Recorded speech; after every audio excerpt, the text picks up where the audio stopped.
G.I. Joe Operation Blackout is a third-person shooter developed by Iguanabee and is based on the Hasbro franchise of the same name from the 80s. My personal history with the franchise is more of an appreciation rather than love. Sure, I've really enjoyed what little I have seen, specifically the films and the Renegade show from 2011, but I don't know, I've just always been more of a Transformers or a TMNT kind of kid. So the idea of a budget third-person shooter solely based on a franchise I haven't thought about since Retaliation released back in 2012 sounds like kind of a bad sell, at least for me. Or maybe not, seeing as that feeling was pretty much echoed by everybody else. General audiences hate it, fans hate it, critics hate it. I think the only people who actually liked it was Cinemassacre. It's good to see some balance, I guess. So, what's my take on this new game? Well, while I understand why people hate it, I personally ended up liking this one a lot. However, with that being said, Operation Blackout is nowhere near perfect. There's lots of shit that bothered the hell out of me, which we will touch on later. But this game also isn't complete utter garbage like some people have been saying that it is. My only expectation for this thing, I shit you not, was for this game to do to G.I. Joe what Devastation did for Transformers. Just a fun, easygoing, action-packed reinterpretation of the original 80s cartoon. And while Devastation was leagues better than what Blackout was all the way back in 2015, I still left relatively satisfied with what I experienced. So first off, there were lots of complaints that this looks like a mobile game before it was even released. What you need to understand is that Operation Blackout is clearly a budget title, one that was probably made for dirt cheap. And it's pretty well known that it's easier and cheaper to do a stylized look for your game as opposed to realistic graphics, which I talked all about in this video on that exact topic. Click the card in the upper right corner. Wink, wink. Fuck, I wasn't supposed to read that. So yeah, this game was probably made for the price of a ham sandwich. But coincidentally, since it's based on an 80s show that was also probably made for dirt cheap, there's a bit of a charm to this whole game, specifically its graphics. If you can't tell, I personally enjoy the look. It perfectly encapsulates that bright, cheesy, action-filled 80s aesthetic, and the voice acting is just right up there to match with it. Instead of attempting to adapt more modern forms of these characters, like the films or even more modern animated shows, Operation Blackout is undeniably, unequivocally, the original 80s rendition of the Joes, down to the extremely annoying yet incredibly enjoyable Cobra Commander voice, and I respect that. Like Devastation, you can remember what used to be and, at the same time, interpret it in a new way that appeals to more modern fans of the franchise. However, it's when we get to the actual fucking game itself that these negative reviews become almost understandable, which we'll talk all about right after these messages. G.I. Joe will return after these messages. Operation Blackout has the story of a standard G.I. Joe episode. Cobra wants to rule the world with some artifact and the Joes have to stop them. Doesn't get more simpler than that. Oddly enough, the story actually reminds me of Marvel's Avengers. Both start with the villain winning and the leader of the heroes seemingly dying, and the overall story is about the team coming back together in order to put an end to Hydra, or in this case, Cobra. The only thing is that I think I like G.I. Joe's story more, mostly because it's supposed to be goofy and contrived. It's a fucking Saturday morning cartoon. And yeah, the $40 price point does kind of help against Avengers' $60, but overall G.I. Joe just feels way more lighthearted and easygoing. Again, akin to a Saturday morning cartoon, while Avengers was trying to be super serious and it just didn't jive with me all that much. However, the gameplay itself has got to be the biggest problem. Blackout is undeniably clunky. From aiming your weapons, to running, to even driving on the on-rails sections. The first 2 or so missions, I absolutely hated it. I wanted to drop it immediately. It felt like I got maple syrup stuck in my controller. Everything just feels so heavy, almost like Gears of War. Aiming is so stiff to the point where you're better off relying on auto-aim for majority of the time. But eventually, you get used to the weight of everything.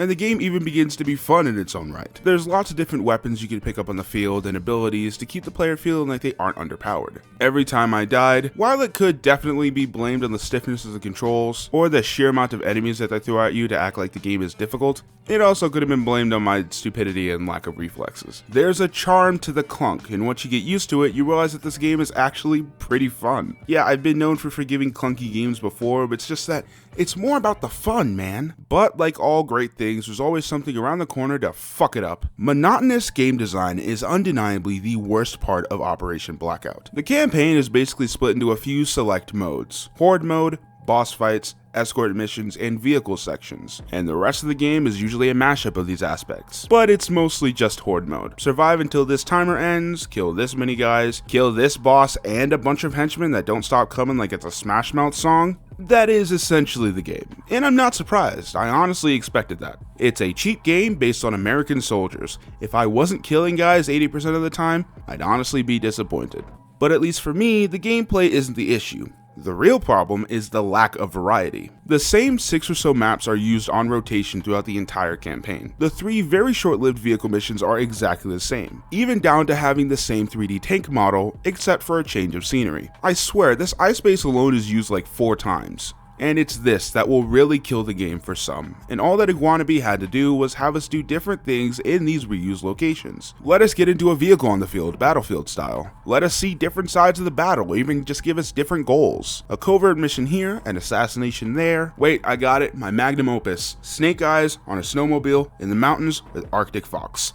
Pay me, please. All jokes aside, you get what I'm trying to say. If some tweaks were made to the overall gameplay to keep it all fresh, this campaign would almost be great. Almost. I used emphasis on almost because I still have some pretty big issues with the rest of the game. If you can't tell, I played this on the Switch, and this is the first time ever that I kinda wish that I didn't do that. First off, no gyro aim, womp womp. I know that they're a small developer and it probably would have taken more time than it was worth to put gyro aim into the game, but come on man, no gyro aim on Switch? That shit does not fly anymore. But more importantly, there's some major performance issues with the Switch release, like severe pop-in. And even when some textures do pop in, they still look muddled and blurry. The whole game, save for the UI, felt blurry, like it was put through a filter. Even when I played it on my wall-mounted 4K TV, aww. What the fuck was that? It just felt like everything was running at 720p or so instead of the full 1080. Almost like the game couldn't run it. Everything had a dithering effect that looks like you'd only see in handheld mode, but while docked. I honestly wouldn't have minded this too much if the frame rate was a smooth 60. If the resolution tanked for the sake of a smooth frame rate, I'd be fine. But it didn't do that. Operation Blackout is not consistently smooth whatsoever. I experienced a lot of frame rate drops, especially in missions with tons of stuff blowing up, so like every other mission because it's a fucking G.I. Joe game. Honestly y'all, it's 2020. If you can't get your game to run on Switch, then just don't release it. It's way scummier to release your game for a console that's really fucking popular, but you know that the game just still can't run on it. Pro Skater 1 and 2 HD, Cyberpunk, Avengers. There are tons of games that just can't run on Nintendo hardware. Not because these developers are bad at their job, but because Nintendo hardware is weird and underpowered. But yeah, so the Switch release is pretty disappointing. Alternate skins are pretty scarce. There's as little as 3 to even 1 alternate skin per character. Why the random number? Fuck if I know. Guns all have the exact same kind of alternate skins like neon or camo, leaving very little variety for each character. There's collectible comic books, but it's just the cover, so you can't read the comic. The Amazing Spider-Man games did this better fucking 8 years ago, guys. Step your shit up. So yeah, you can only look at the cover, but the images are super low res. Why am I not surprised? There's both a co-op mode for the campaign and a solely local multiplayer mode, no online, which is a bit of a culture shock for me. It ain't surprising considering the size of the developer itself, but it's still a bit of a shock that a game in 2020 was released without online mode. Additional content and replayability matter a lot to me when it comes to games, and unfortunately, it's very sparse when it comes to the former. But the latter is all dependent on how forgiving and how willing you are to enjoy this dumb ride. Blackout is about 5 hours long. My playthrough lasted for about 4.5 hours on normal difficulty mostly. I lowered it to easy for some of the annoying shit. But overall for $40, I've seen worse. But I've also seen much better. Yes, I could sit here and point out how there's no transitions for the game, meaning that when a mission ends, it just cuts hard to the results screen, which is funny as shit. I could talk about the very cheap looking comic style cutscenes that have been done way better in a million other games, but that's not what grabbed my attention. It was the dumb fun of running around as Duke, Scarlet Baroness, and Storm Shadow. Am I a bit biased? Maybe, but I personally just had a pretty fun time. But with that being said, if you're stuck between buying this versus buying something like Star Wars Squadrons or 3D All-Stars, or anything else, buy those. Operation Blackout is definitely for a niche group of fans. For $30, I can see more people willing to give it a chance, but even then, it's a bit of a hard sell. I don't know why $30 is my personal sweet spot, but yeah. If you like G.I. Joe, 80s stuff, third-person shooters, and fun budget titles, for $30-ish, I'd say go for it on something like PS4 or Xbox One, or the Windows release that's going to come out eventually. I wasn't really disappointed as I had low expectations, but overall, I still had fun, and this game has earned a spot on my shelf. It has earned a spot. Anyways, that's all I got for you this time. Like, subscribe, and all that jazz. I'll catch you guys next time. Later, kids. Have a good night.